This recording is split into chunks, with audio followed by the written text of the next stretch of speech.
We're going a bit counterintuitive today, and based on the title, some of you might already be mad, but let me assure you, I actually like several Tarantino films. Now, full disclosure, I don't like all of them, but I do think he's a very talented filmmaker and screenwriter. But I hear a lot from new screenwriters, things like, well, Tarantino does it, so why can't I do it? Well, for the most part, if you're a new screenwriter, you probably shouldn't be trying to copy Tarantino or any other filmmaker, and I'll explain some of the reasons why in this video. So thank you for watching, thank you for liking, subscribing, I really do appreciate it. Thank you very much. Please be sure to check out links below that might be helpful to you. Let's not waste any more time, let's jump in. Let me be very clear in case you missed this right at the beginning. Tarantino is an excellent screenwriter and filmmaker, so we are not questioning that. The issue at hand is whether or not you, as a new writer, should be trying to emulate or copy him. And I'm going to give you 4 reasons for why you should not. And I'll give you one why you should. First reason why you should not copy Tarantino or try to emulate him, don't study him, all that stuff. First reason is he is an independent filmmaker.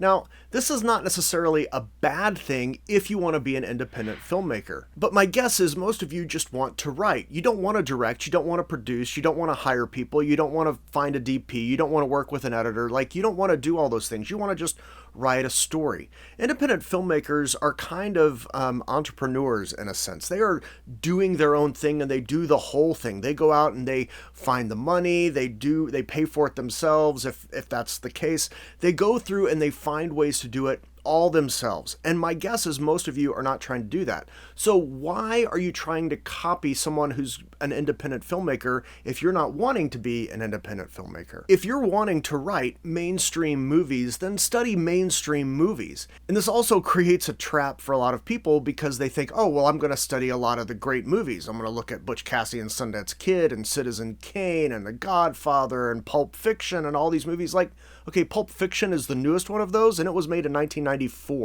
Okay, it's old. So you need to start being a little more current. If you want to write more mainstream movies, you need to be studying movies that have come out in the last 5 to 10 years at most.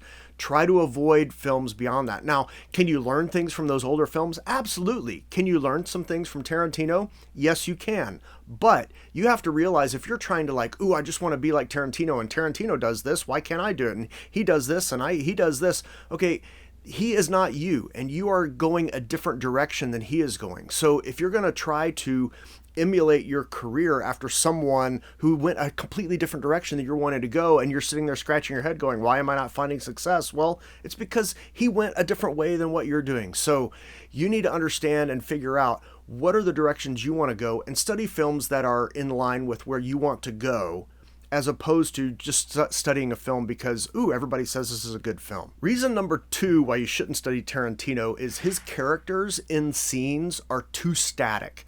And there is a lot of dialogue. It is dialogue heavy. Most of his scenes are characters sitting there talking to one another. Talkie. Stop. Everyone likes to think they're the next Tarantino or Sorkin when it comes to dialogue. You're not. Tarantino's dialogue is very stylized. It is very specific to him and to the worlds that he is creating. So if you think, oh, well, Tarantino had an 8-page dialogue scene with 2 people just sitting there talking, so I can do that. No, you can't. Until you understand the nuances of dialogue and how to create subtext and things like that, it's going to be much easier for you to communicate a very effective, very efficient story using business and the showing, not telling element. Now, Tarantino doesn't tell a whole lot. There's lots of things going on in his dialogue. He's got layers upon layers upon layers. And can you study that and learn from that? Well, sure you can. But is it something you should be trying to emulate? Well, not until you understand how to move characters within a scene. Not until you understand how to give them business and activity to show things rather than tell. Then you'll start to understand subtext. Then you can start to understand, how do I layer dialogue to have more and more levels of subtext to actually make it more interesting, so I could have a longer scene if I wanted to do that. Most mainstream films, though, if you're watching mainstream TV, mainstream films, even things that are more popular on streaming services, things like that, most scenes are not even close to that long. At most, they're at 2 pages, okay, 2 minutes. Most scenes are right around a minute long. So you got to figure out how you can pare things down. down. And once you can do that, now you can start layering on some other things, but not right off the bat. You got to learn some of the basics first. Reason number 3 of why you should not study Tarantino is his scenes are fat. Now, by fat, I mean they're just too long. There's a lot of excess stuff that you don't need to move the story forward. Now, do they work? Well, yeah, they work for Tarantino, but he's established himself and he's done it long enough that people are like, oh, this is Tarantino, so he can get away with it. Just like Sorkin. Oh, Sorkin, he can get away with that. You, starting out, no, you don't, no one trusts you yet. So you have to build up to that. Now, can you write fat scenes and scenes that just have a lot of stuff going on that don't move the story forward, but that just might be interesting for the world? Well, sure you can, if you're going to go make your own movie like Tarantino, but most of you are not. Most of you are trying to learn the craft so you can start selling movies, so you can write movies, so you can kind of move in that direction. And Tarantino didn't do that. Okay, so if you want to make your own movies, then write the scenes as fat as you want.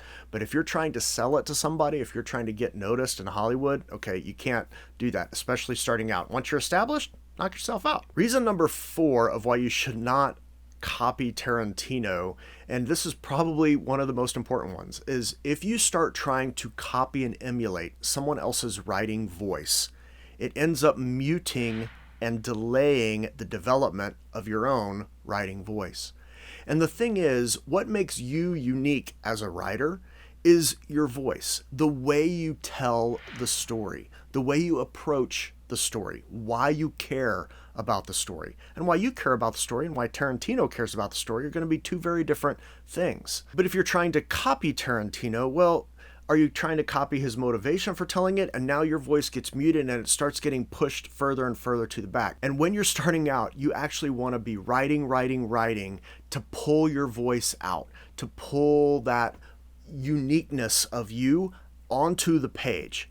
That is where people will notice you. That is where people will say, oh, I like this person's style. I like their voice. I like how they tell the story. And you want to try to get to that as soon as you can. Now, does it help to copy and emulate other writers? Well, sure, it helps you learn little tricks and little things. But should you be trying to copy them all the time? Well, no. If someone reads your script, they shouldn't read it and say, oh, this sounds like Tarantino, but not. Like, you don't want that. You want them to think that it sounds like you, that it's a unique voice, that it's a new voice to add to all of the other voices telling stories. That's what makes you unique. That's what makes you stand out. So those are 4 reasons why you shouldn't. But why should you study Tarantino? Well, if you're wanting to forge your own path, if you want to write your own stuff, if you want to direct your own movies, if you want to produce your own movies, you want to do all of that, go the independent filmmaking route, then absolutely study people like Tarantino. There's a bunch of others out there. So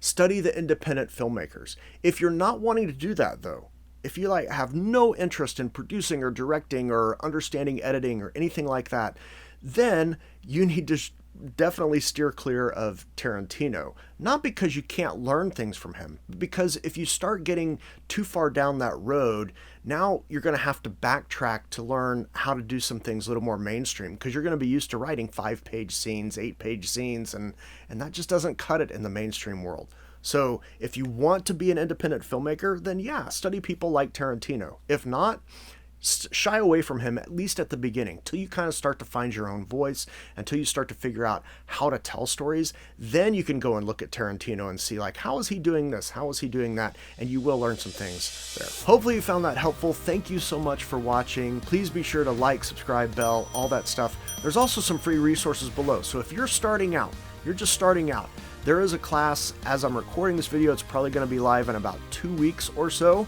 So there's a link below, the Screenwriting Fast Track. If you want to learn some of the basics about how to write a scene, how to build character arcs, what characters are, what things to think about, all the basics of screenwriting, that is for you.